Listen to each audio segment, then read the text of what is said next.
자, 하나님의 말씀, 에스겔 47장 3절에서 5절까지입니다. 구약성경 1227페이지입니다.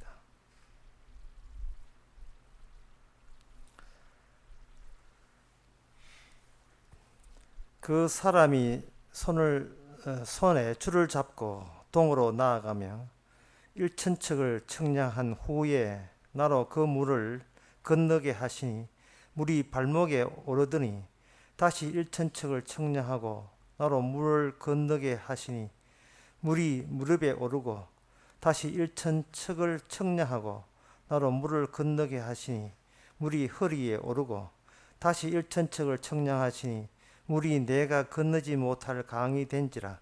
그 물이 창익하며 헤엄할 물이요 사람이 능히 건너지 못할 강이더라. 아멘. 성전에서 물이 나오는데 그 일부러 하나님께서 천사죠. 천사가 그 물에서 나오는 그 물 속으로 그 에스겔을 데리고 들어갔어요. 들어갔는데 한 500m 들어가는데 물 높이가 똑같은 것이 아니고 1천척을 청량하고 500m 가고 난 뒤에 물을 발목까지 오르고 다시 500m를 가니까 물이 무릎에 오르고 다시 또 500m를 가니까 물이 허리에 오르고 그 다음에는 도저히 걸어서는 갈 수 없고 헤엄쳐야 갈 수 있는 능히 건너갈 수 있는 그런 강이 되었다는 겁니다. 그런 강이 그 물이 어디서 나왔느냐? 성전에서 나왔고 그 이에서 나온 물은 새로운 하늘과 새 땅을 창조하는 물이었습니다. 그렇다면 이 새 하늘과 새 땅이라는 것이 바로 어디서부터 그 원천지가 있느냐 하면 바로 성전이라는 곳에서부터 이미 그 성전 안에 새 하늘과 새 땅을 성취할 수 있는 그런 잠재적인 요소가 거기에 포함이 되어 있다는 겁니다. 그러면 그 성전은 어디 있는가? 성전은 이스라엘이라는 나라 안에 있어요. 그러면 이스라엘은 어디 있느냐? 이스라엘은 이 인간 세계 속에 있습니다. 이 인간 세계 속에 있고 인간은 바로 대자연 속에 있는 겁니다. 방금 이야기한 것을 이렇게 한마디로 말하면 이 대자연에 구심점이 있다는 겁니다. 중심점이 있다는 거죠. 중심점. 그러한 중심점이 있다는 것은 이것은 무엇을 뜻하느냐면은 그동안 인간들이 세상을 볼 때에 세상을 어떻게 정하고 어떻게 경계하는가 하면은 보통 자기 존재를 중심으로 경계를 정합니다. 나는 한국 사람, 너는 일본 사람. 나는 한국 사람이기 때문에 한국의 국적이 있지 않은 사람은 이건 외국인이 되는 거죠. 내가 속해 있고 내가 거기에 포함되어 있는 곳이 구심점인 양 그렇게 생각들을 하면서 살아갑니다. 그러면 거기에 대해서 하나님이 이렇게 합니다. 너가 진짜 세상의 중심이냐? 네 현실이 네가 보는 현실에서 네가 중심에 있고 싶어? 그렇다면 새하늘과 새 땅을 구성할 물을 내봐라. 물이 안 나오는데 안 나오면 그건 안 나오면 중심이 아닌 거예요.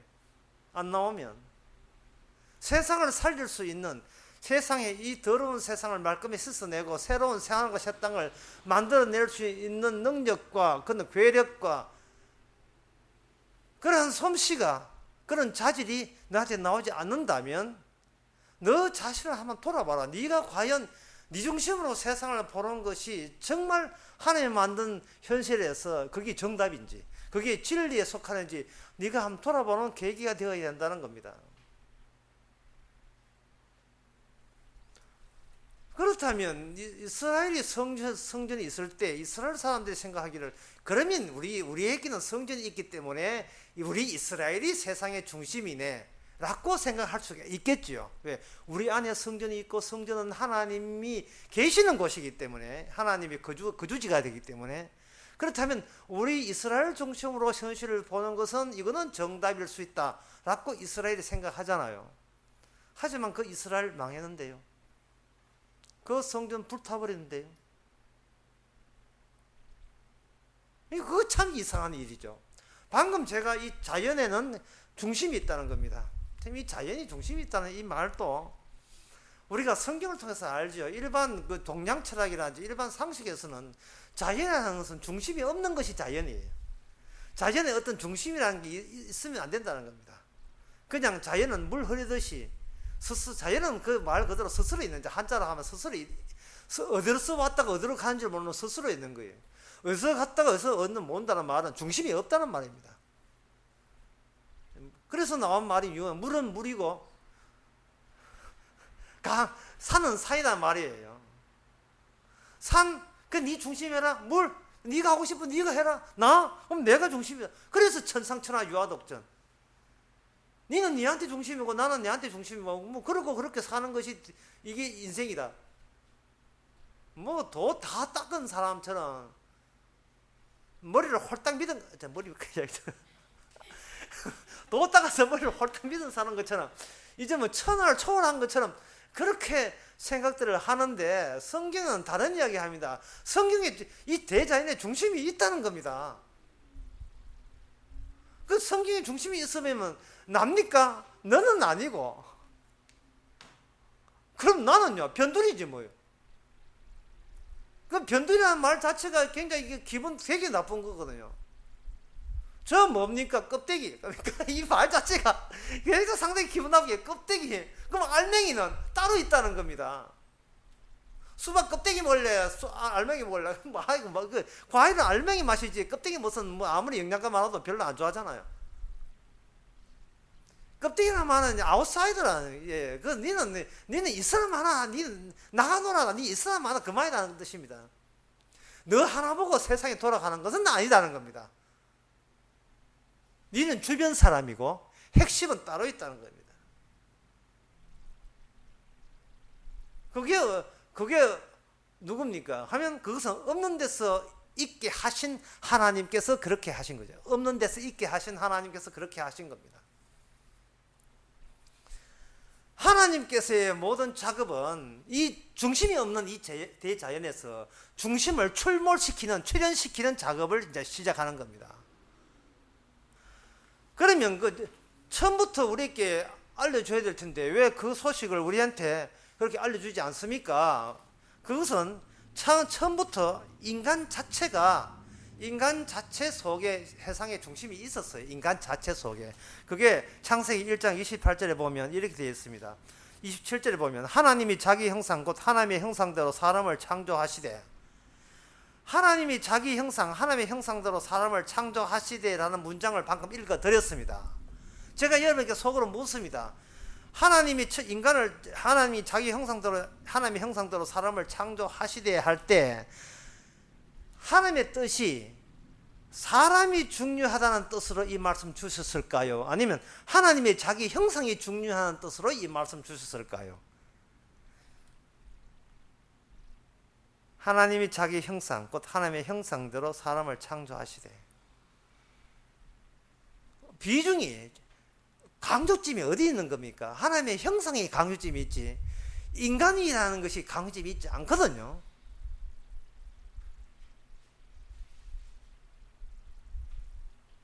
인간은 하나의 얇은 고무 피막이라면, 고무막이라면 그 안에 헬륨가스를 확 집어넣으면 고무풍선이 되는 겁니다. 그러면 공주는 떠오르겠지요. 인간에다가 하나님의 형상을 집어넣었을 때 이 말은 하나님의 헬륨가스 빠져버리면 그냥 고무막이지 그건 풍선이라고 할 수 없잖아요. 하나님의 형상 빠져버리면 그건 더 이상 인간이 아닙니다. 그럼 어디로 돌아가느냐? 흙으로 돌아가게 되어 있어요. 왜냐하면 창세기 2장에서 인간은 흙으로 만들어졌기 때문에. 하나님의 형상은 어디 담겼다? 흙에 담겼다. 형상 빠지면 흙 된다. 그럼 흙은 뭐냐? 대자연의 일부지요. 그럼 대자연의 중심은 인간이 아니고 인간 속에 있는 하나님의 형상이 중심이다. 뭐 방정식 간단하게 나오나요? 간단하게 나오잖아요.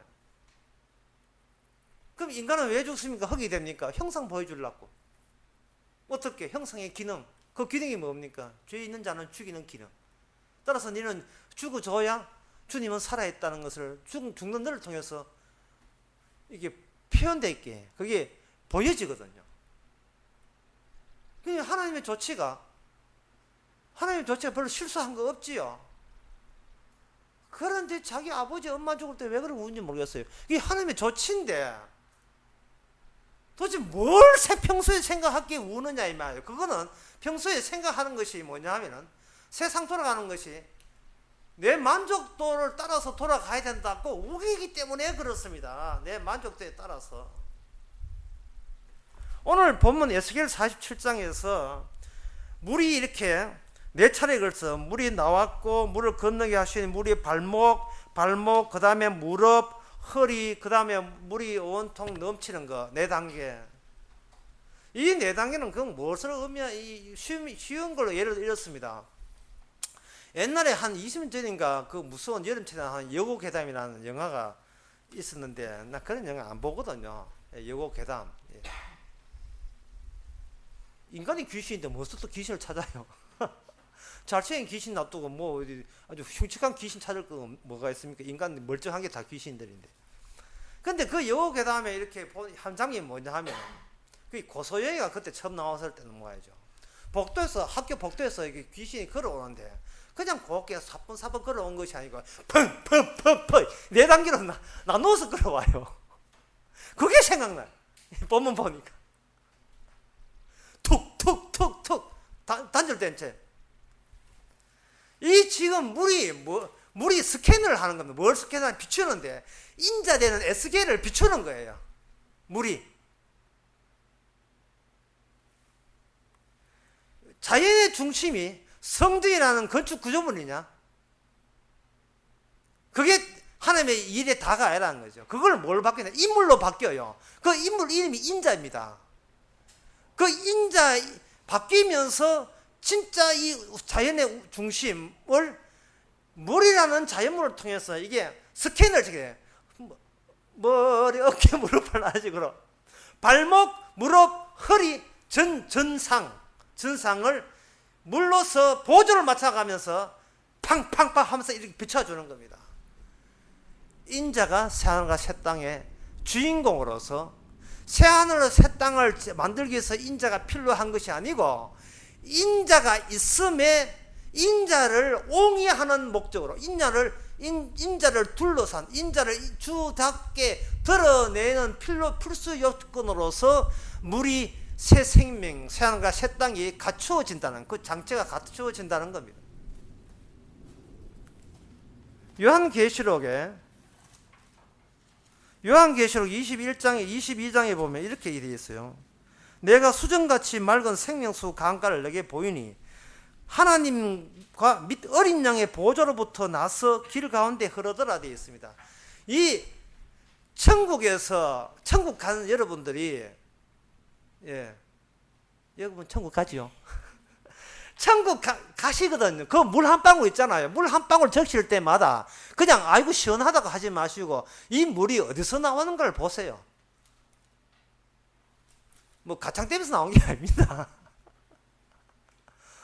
동대구 하수처리에서 나온 게 이 물이 어디서 나왔느냐를 보라는 거죠. 그 물이 바로 하나님과 어린 양의 보좌에서 나온 거예요. 하나님의 성전에서 그 보좌에서 흘러나온 거예요. 동쪽을 향하여 흘러나와서 거기에 생명수를 이룬 겁니다. 그러면 생명수 따라서 뭐가 피어나느냐? 가로수처럼 야사수처럼 거기에 생명나무도 그렇게 있는 거예요. 근데 그 야자수 같은 생긴 그 생명나무는 생명수에서 비롯된 생명을 공급받아서 그렇게 잘 크는 거예요. 그러면 그 생명은 누구의 생명이냐? 바로 예수님이 인자 되시는 예수님의 생명이에요. 근데 그 예수님의 생명은 어떻게 생명을 얻느냐? 그 생명은 죄인을 대신해서 죽었다가 살아난 생명이기 때문에 죄인이 필요로 해요. 죄를 재료로 해서 만들어낸 생명입니다. 아주 기가 막힙니다. 뭐 죄 그딴 거 필요 없다고 생각해요. 죄가 버릴 게 하나도 없어요. 막 사세요. 그 죄가 전부 다 어디로 소모되느냐 하면 예수님의 생명 만드는데 전부 다 재료로 다 활용됩니다.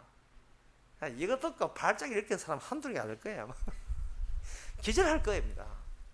진짜 그 로마서 6장에서 유대인들이 사도 바울 보고 사도 바울 복음 듣고 발작을 일으킨 거 반대가 똑같은 거예요. 그러면 우리가 의를 행하기 위해서 죄를 더 지어야 하느냐? 그 로마서 3장 6장에서 나오는 그 이야기를 그런 답변이 나왔다는 것은 제대로 사도 바울이 복음을 전했다는 말이고, 그리고 그 복음은 뭐냐? 내가 전한 복음이 다른 복음을 전하면 이 저주를 받게 되었어요.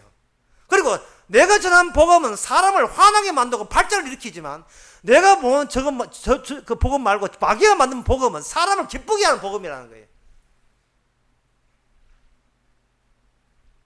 분노와 발작을 격려하지 아니하면 천국 없습니다. 화남, 분통 그거 통과하지 않으면 구원 없어요. 죽지 않으면 생명도 없습니다. 어디 야구장에 와서 구경하게 되면 표 내고 구경하게 되면 영생 얻는 줄 알아요. 구경까지 그딴 거 없습니다. 구경하는 인간 집어넣어서 죄인으로 집어넣어버려요. 이 땅에서 고생했다는 것은 말도 안 되는 이건 교만이에요. 주님이 죽었던 그 죽음의 세계를 지가 뭐라고, 지가 뭐인데 지는 안 죽으려고 발바둥 칩니까? 주님이 가시멜로간 유니폼 입었으면 우리도 그 가시멜로간 유니폼 입어야 돼요. 주님은 죄도 없으면서 죄 수복을 입고 덥게 이 땡볕에 지냈는데, 우리는 죄져 놓은 주제에 에어컨 틀고 앉아있어. 저기가 모르고. 그리고 시원하게 끝장난 가려고.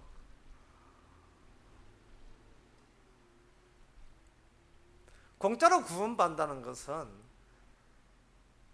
우리가 불가능한 지점이 있을 때 비로소 공짜라는 의미가 제대로 우리에게 다가오는 겁니다.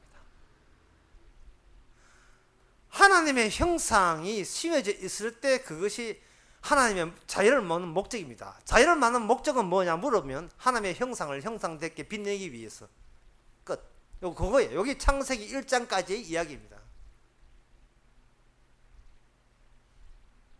그런데 하나님은 그걸로 세상을 끝내야 되는데, 하나님께서 따로 남겨진 어떤 하나님의 보관이 있었어요. 그건 뭐냐? 이 형상을 주님으로 만드는 작업을 하나님께서는 이제 본격적으로 시도하는 겁니다. 인간 속에 있는 하나님의 형상을 인물로 만드는 작업, 주님으로 만드는 작업. 그것이 바로 골로새서에 보면, 골로새서 1장에 보면 나옵니다. 1장 13절에 그가 우리를 흑암의 권세에서 건져내사 그의 사랑의 아들의 나라로 옮겼었으니 그 아들 안에서 우리가 구속 죄와 사함을 얻었도다. 그는 보이지 않는 하나님의 형상이요. 그는 보이지 않는 하나님의 형상이요. 여기서 그는이라는 것은 뭐냐? 그 앞에 기준을 보게 되면 하나님께서 만들고자 하는 진짜 목적되는 나라, 그게 나라가 뭐냐 하면 인간들이 알고 있는 하나님의 나라가 아닙니다. 하나님의 나라에서 바뀌어야 돼요. 하나님 나라를 나라라 하는 것은, 인간들이 생각하는 하나님 나라는 그것은 죄악된 죄 지은 티를 내는 거고, 정작 하나님께서 만들고자 하는 하나님의 나라가 아니고 아들의 나라예요. 하나님께서 정작 이야기했던 그 하나님의 나라를 하는 것은 아들의 나라를 두고 이야기합니다. 그래서 우리로 하여금 하나님 나라에서 뭐로 바뀌어야 되느냐 하면 아들의 나라로 바뀌어야 돼요. 그럼 뭐 이름 하나 바뀌는데 그거 뭐가 어렵냐? 이게 왜 어려우냐 하면은, 우리가 생각하는 하나님 나라에는 뭐가 없느냐 하면 아들이 없어요. 예수님이 죽었던 것이 유대인한테 죽었는데 유대인에게는 아들의 나라라는 게 없습니다. 오직 하나님의 나라예요.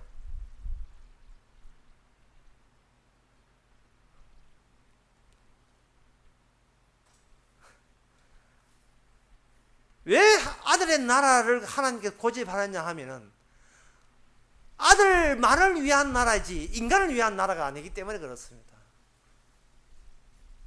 점점 이 어려운 이 수렁에 빠지니까 제가 겁이 나는데, 지금 하나님께서 에덴 동산 만들 때 인간들은 에덴 동산 좋았듯이 나중에 하나님 나라로 주실 것이다 라고 생각해서 교회에서 2000년 동안 신학을 정립했는데, 그 교회에서 2000년 동안 교회가 내놓은 신학이 뭐냐? 하나님의 나라 신학입니다. 거기에서 하나님의 왕대심이라는 거예요. 근데 그게 마귀 나라라는 것을 상상도 못했죠. 왜냐하면 그것이 유대인들도 그렇게 생각했기 때문에.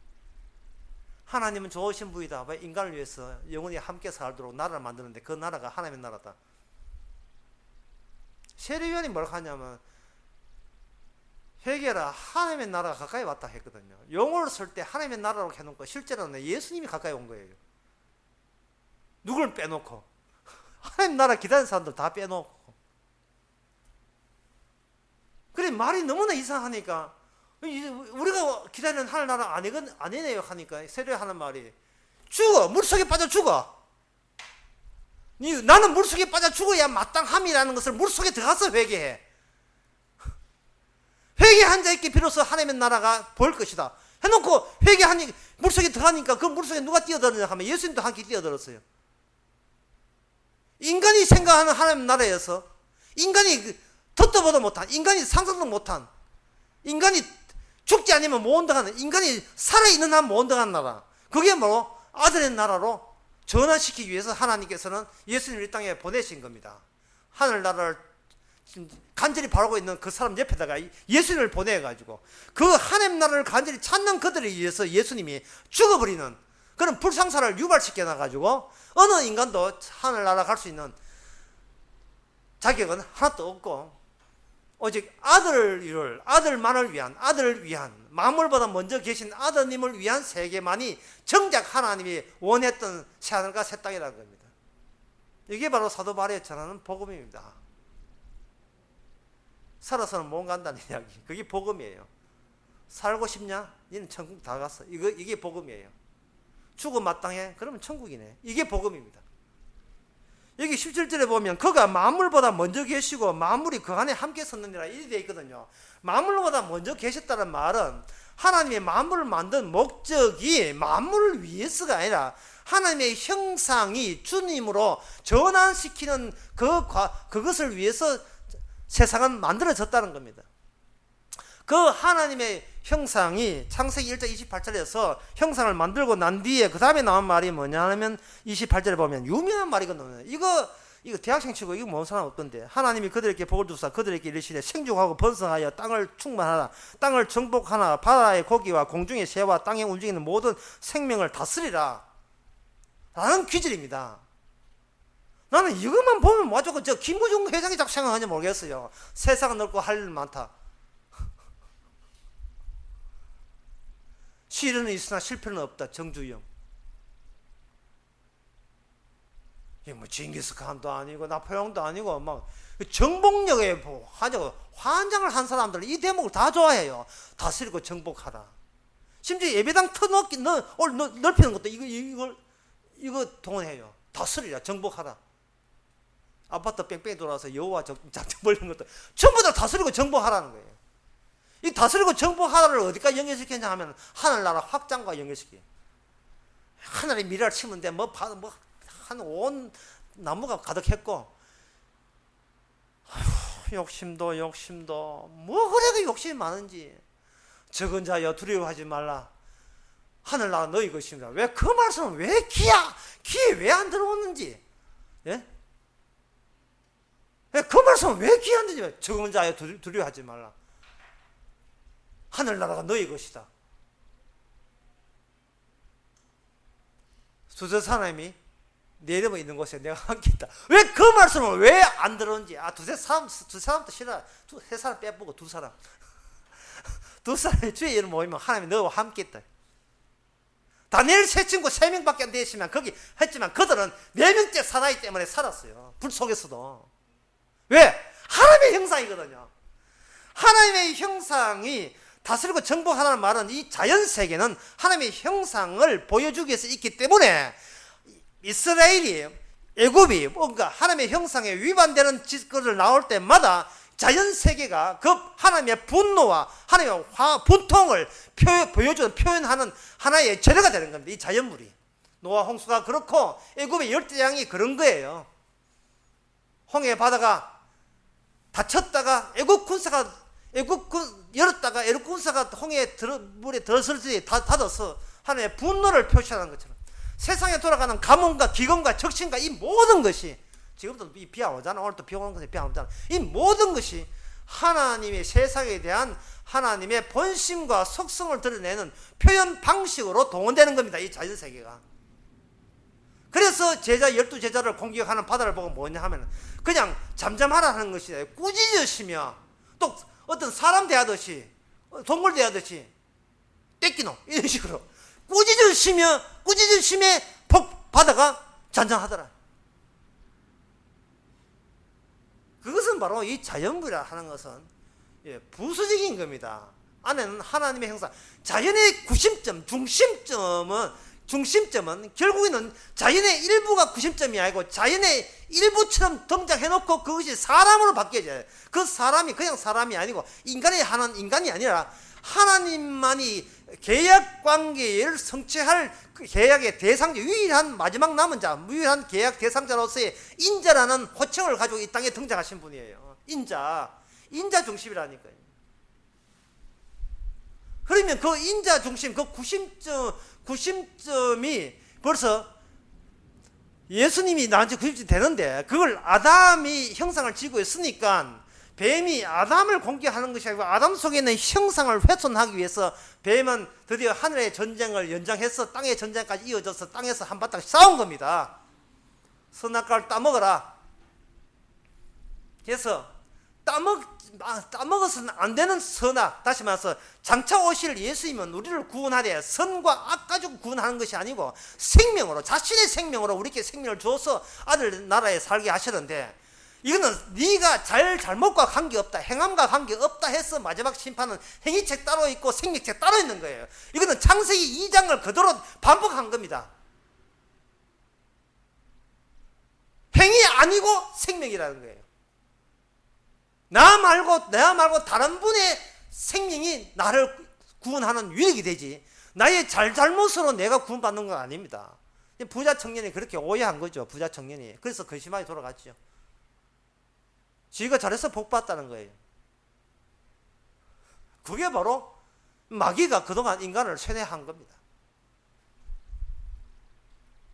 지득체, 용기, 그리고 이러한 지혜, 덕, 이런 것으로 인간의 도시를 이루겠다는, 그게 로마의 표예요. 오늘날 학급에 있는 학군들 보세요.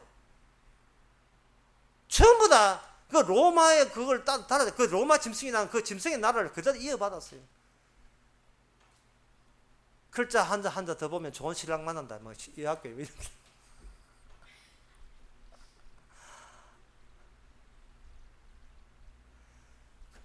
이 자연이라 하는 것은, 이 자연에 있는 모든 중심은 창세기 창조 7일날 마지막 날에 그걸 마지막 그 중심 문제를 보여줬어요. 마지막 날 제 7일날에 하나님께서 자기 형상대로 인간을 만드셨거든요. 그럼 그 앞에 있는 것은 뭐냐 하면 뒤에다 제일 마지막에 나오는 형상이 중심점이 되어서 형상을 보여주기 위해서 앞에 어떠한 자연물이 나왔냐 하는 겁니다. 그게 뭐냐 하면 바로 처음부터 이 세상은 물로 되어 있었고 그 물과 물이 갈라지면서 그것은 뭐냐, 하늘이 나온 거예요. 창세기 1장 7절에 보면 하늘이 궁창을 만들사 궁창 아래의 물과 궁창 위의 물로 나누시게 하시고 그대로 되니라. 하늘이 궁창을 하늘이라稱하시고 저녁이 되고 아침이 되니 그게 둘째 날이에요. 이 시간, 일째 시간은요, 인간 편안하고 준 시간이 아니고 예수님의 스케줄을 맞춰준 이 7일이에요. 예수님의 스케줄. 그래서 예수님이 완성이 되면 시간도 없어지고 이 묵시가 되어버립니다. 이해하든 말든 모르겠어. 알아서 하세요. 그 시간이 날아가는, 모든 시간이 완성이 되는 그것을 가지고 창세기 2장에 보면 그걸 안식이라 하는 겁니다. 다시 말해서 안식하면 시간도 필요 없다 이 말입니다. 안식하는데 무슨 시간이 필요하냐? 안식을 이끌기 위한 시간들이 필요했지라는 뜻이거든요. 그 시간 속에서 시간에 얽매인 대자연물은 안식만 소망하면서 그들은 열심히 살아와야 됐고, 그 안식에 이루는 방법은 그들이 인간이 갖고 있는 하나님의 형상대로, 형상에 의해서 인간에게 다스림을 받는 게 아니고 하나님의 형상의 다스림을 받아서 정복당하고 지배당할 때 온 우주는 형상 중심으로 재편된다는 거예요. 중심으로 돌아간다는, 이것이 창세기에 나오는 하나님의 창조의 원리입니다. 문제는 이 뱀이 그걸 아주 해가지고 인간한테 독립선을 하게 만들었어요. 내 인생 내가 관리한다. 내 인생 내가 관리한다. 뭐 이상하지 않지요? 뻔한 이야기인데 성경에서는 그걸 잘못됐다 보는 거예요. 내 인생 내가 관리한다고 하니까 하나님께서 그 뱀하고 인간하고 그 남자하고 여자하고 하나도 버리지 않고 다 모아다가 그것 가지고 뭘 만들어내냐 하면 하나님의 주 대심을 되게 하는 재료를 만드는데, 그래서 나온 재료를 가지고 뭐냐, 하나님의 약속이라고 합니다. 뱀의 후손과 여자의 후손, 여자 뱀 다 필요했던 거예요. 그걸 해서 여자의 후손 뱀의 약속을 이루기 위해서 두 노선이 필요했고, 그 두 노선 따라서 한쪽 노선에는 언약을 알려주고 한쪽은 언약을 안 알려줍니다. 그 언약에 의해서 아브라함이 왔고, 그래서 아브라함 노아가 언약대로 방주를 만들었고, 아브라함도 언약대로 살았고, 그 언약대로 하나의 공동체가 이루어졌는데, 그것이 아브라함의 자손이고, 그 자손을 내자로 이스라엘은 국가가 되는 겁니다. 그래서 이스라엘은 없는 데서 만들어지는 거예요. 이 땅에 있는 것은 전부 다 그 죄 아래 있기 때문에 없는 데서 언약대로 만들어지거든요. 그 언약대로 만들어지는 언약이 다윗 언약에서는 뭐냐, 성전이 만들어집니다. 성전에서 내가 너와 함께 있겠다고 했거든요. 근데 성전이 불타버려요. 그 동시에 이스라엘 불타버립니다. 성전을 복양할 수 있는 합당한 인간은, 현재 있는 혈육적인 인간으로서는 이거 성립될 수 없다. 언약은 이때, 언약은 인간의 혈육을 따르지만 기존의 혈육 노선과 상관없이 새로운 혈육을 가진, 몸을 가진 분이 인자라는 명칭으로 지금 오늘 본문에 등장했습니다. 그리고 그 분은 성전이라는 이 자연물이 인격으로 바뀌면서 물이 나오게 되어 있어요. 어떤 물? 새 창조를 이루는 물. 천지 창조를 했을 때 물이 작용한 것처럼 새로운 작용하는 그 생명의 물이 넘치는, 아까 요한계시록 22장 봤죠? 물로서 천지를 살리는 원래 창조의 형태대로 갑니다. 그 말은 이미 언약의 완성자가 장차 하나님께서 언약의 완성자가 따로 등장시킨다는 하나님의 자기의 취지를 지금 에스겔 47장을 넣어서 공포하신 겁니다. 물은 인자를 조명하고, 그 인자를 주로 옹이하면서 그 필요한 모든 새하늘과 새 땅은 그 인자의 성품과 속성에 준해서 만들어지게 되어 있어요. 마치 처음에 창세기 1장에서 하나님의 형상대로 높이기 위해서 천지 창조자가 있고, 그 하나님의 형상대로만 인간이 그걸 다스리고 정복하는 것처럼 예수님께서 예수님에 맞도록 천지를 창조하는 그 세계가 바로 천국입니다. 아들의 나라예요. 이름도 아들이 지배한다고 해서 아들의 나라예요. 아들이 계신다고 아들의 나라가 아닙니다. 아들이 지배한다고. 하나님마저도 아들 보는 재미로, 아들 사랑하는 사랑으로 움직이는 세계가 바로 아들의 나라. 하나님이 자기 명칭을 아들에게 양보할 정도로, 그 정도로 아들을 사랑했어요. 이는 내 사랑하는 아들이요 내 기뻐하는 자라. 너희는 저희 말을 들으라. 변화산에서 구름 사이에서 그 음성 들었습니다.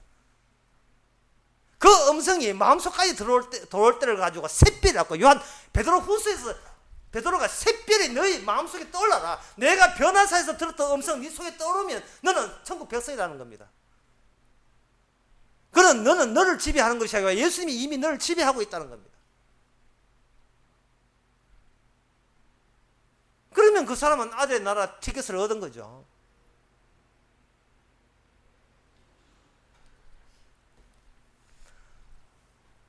성전이라는 것은 이스라엘 백성 성전을 준 것은 언약대로 약속대로 다윗께 성전을 만들려고 준비했고 솔로몬의 성전을 만들었어요.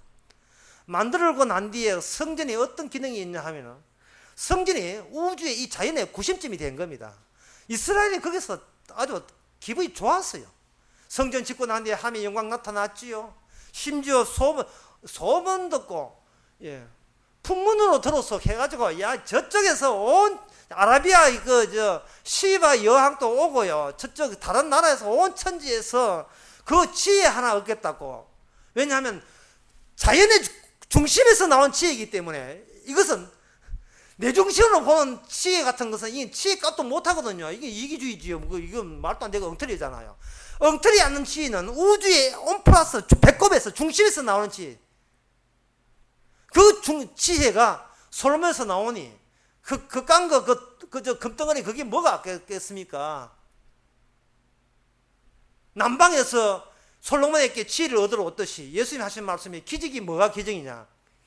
바로 이방인들이 나에게 진리를 얻기 위해서 나에게 왔는데 너희들 왜 유대인들은 나를 배척하느냐? 이런 식으로 예수님 이야기했거든요.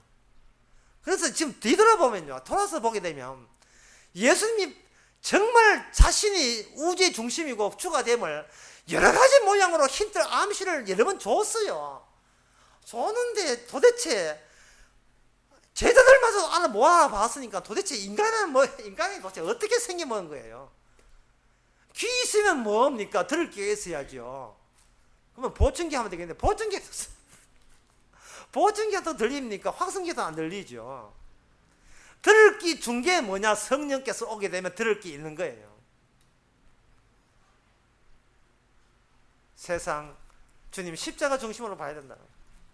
그 못 떼먹은 사도를 예수 믿는 사람 잡아 죽이는 것이 즐거움이 되었던 그 사울에게 주께서 들을 귀를 줘버리니까 주여 내가 죄인 중에 개수라는 말을 어떻게 그렇게 즐겁게 쉽게 나오는지, 아주 편하고 감사한 마음으로 나오는지. 나는 자유를 얻었더라. 자유를 얻었어. 나는 구애받는 게 없다는 거야. 사도 바울이 내게 능력 주시 안에서 내가 모든 걸 할 수 있다. 왜냐하면 그 우주의 중심이 자기 안에 있으니까. 그 우주의 중심이 현실을 돌아가는 것이 다 복음을 위해서 돌아가고, 그것은 예수님 중심으로 돌아가니까 툭 끊으면 예수님 중심이 나오고, 툭 끊으면 예수님 중심이 나오고. 뭐 아이들 인형에 그런 게 있답니다. 툭 끊으면 I love you, 툭 끊으면 I love you, 그런 게 나온다는 겁니다. 툭 끊으면 십자가 나오고, 툭 끊으면 십자가 나오고. 다른 복음만 하면 저라면 저주를 받는다고 자신만만하게 한 것은 이런 내력을 다 알기 때문에 사도 바울이 다 알고 있었어요. 그 성전이 깨질 때 이스라엘의 종말입니다. 이스라엘 종말은 곧 인간의 종말이에요. 인간의 종말과 자연의 종말, 그 틈 사이에서 뽑혀서 나오는 것이 뭐냐 하면 십자가가 나오죠. 십자가가 나올 때 인간은 죽음 마땅하면 인간들이 구원을 요구하는 것은 터무니없는 사탄의 망발인 것을 드러내죠. 구원받는다고 구원해 주는 것이 아니고 구원을 주시니까 구원이 되는, 중심이 내가 중심이고 내 중심으로 구원을 얻어내는 게 아니라 내가 나의 구원마저 포기시키기 위해서 나를 질질 끌고 세상의 중심점으로 가는데, 그 중심점이 뭐냐? 성전, 곧 십자가예요. 그래서 그 주께서 나를 죽이고 그 죽은 나에서 장미꽃이 피도록, 생명이 피도록 나를 하나의 죽음을 걸음으로 삼아서 하나님 미련에 죽지 아니하면 삭시 나지 않고 열매가 맺지 못하는 것처럼 우리를 하나의 새로운 이스라엘로 죽이고, 날마다 죽이고 날마다 새 생명 나오도록 주께서 그렇게 피워놓고, 바로 네가 바로 성전이다. 나를 믿는 자는 네 몸에서 이 생명수가 나올 것이라는 에스겔 47장의 말씀을 그대로 우리에게 적용시키니 우리는 그저 황송할 따름입니다. 기도하겠습니다. 하나님 아버지, 저희들 무슨 말을 하겠습니까? 내 정신으로 보니까 욕심만 챙겼는데 주님 십자가 중심으로 보니까 모든 것이 다 하나님 앞에 올바른 일이었고, 주님은 전혀 실수한 바가 없음을 저희들이 왜 미처 몰랐습니까? 내 중심으로 봐서 모든 것이 불만스럽고 화나고 하나님께 원망스럽던 것을 주님 십자가 중심으로 봐서 모든 것이 감사로 이어지게 하옵소서. 예수님의 이름으로 기도합나이다. 아멘. 찬송가 340